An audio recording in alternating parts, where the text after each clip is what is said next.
उत्तर प्रदेश में सपा कांग्रेस गठबंधन लोकसभा चुनाव में बीजेपी को मात देने में सफल रहा। ऐसे में अब बारी यूपी में होने वाली 10 विधानसभा सीटों के उपचुनाव की है, जिसमें 9 सीटें विधायकों के लोकसभा सांसद चुने जाने के चलते खाली हुई, तो कानपुर की सीसामऊ सीट विधायक इरफान सोलंकी की सदस्यता जाने से खाली है।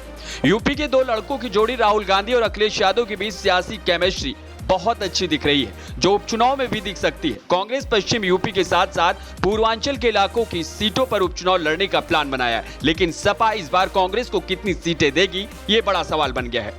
आपको बता दें कि जिन 10 सीटों पर उपचुनाव है उसमें करहल, मीरापुर, खैर, फूलपुर, मझवा, कुंदरकी, गाजियाबाद, कटेहरी, मिल्कीपुर और सीसामऊ सीट है। इनमें से 5 विधानसभा सीटें सपा कोटे की खाली हुई, तो 3 सीटें बीजेपी की रिक्त हुई है। इसके अलावा 1 सीट आरएलडी और 1 सीट निषाद पार्टी की है। यह उपचुनाव एनडीए और इंडिया गठबंधन दोनों के लिए काफी अहमियत रखता है। ऐसे में दोनों ही गठबंधन एक दूसरे की सीटें कब्जा करने की कोशिश में है, लेकिन उससे पहले सीट बंटवारा भी कम अहम नहीं है। कांग्रेस भी उपचुनाव में सपा से सीटें मांग रही है। कितनी सीटों पर समझौता होता है, यह तो दोनों दलों के शीर्ष नेतृत्व की बैठक में ही तय होगा।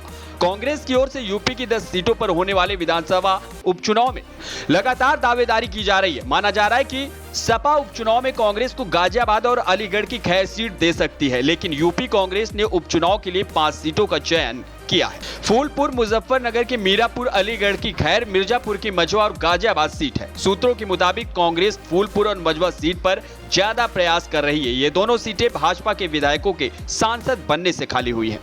इंडिया गठबंधन के पास जहां लोकसभा चुनाव की तर्ज पर उपचुनाव में भी आपसी समन्वय बनाकर अच्छा प्रदर्शन दिखाकर 2027 के विधानसभा चुनाव के लिए अपने गठबंधन को और मजबूत करने का मौका है, लेकिन कांग्रेस के मन के मुताबिक सपा सीट देने के मूड में नहीं है। सपा यूपी में कांग्रेस को सीटें देने को लेकर एक अलग रणनीति पर काम करती दिख रही है। सपा यूपी में कांग्रेस को सिर्फ 2 सीटें देने के मूड में है, जिसमें 1 सीट अलीगढ़ की खैर और दूसरी गाजियाबाद सीट है। पश्चिमी यूपी की दोनों सीटें हैं और पूर्वांचल की एक भी सीट नहीं दे रही है।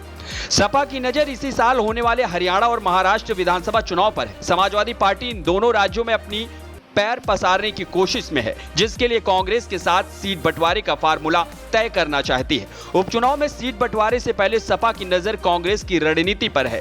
कांग्रेस महाराष्ट्र और हरियाणा विधानसभा चुनाव में सपा को हिस्सेदारी देती है, तभी पार्टी यूपी विधानसभा उपचुनाव में कांग्रेस के लिए सीटें छोड़ सकती है। ऐसे में देखना है कि सपा कांग्रेस गठबंधन किन शर्तों पर आगे बढ़ेगा। Bureau report, NDTV Bharat.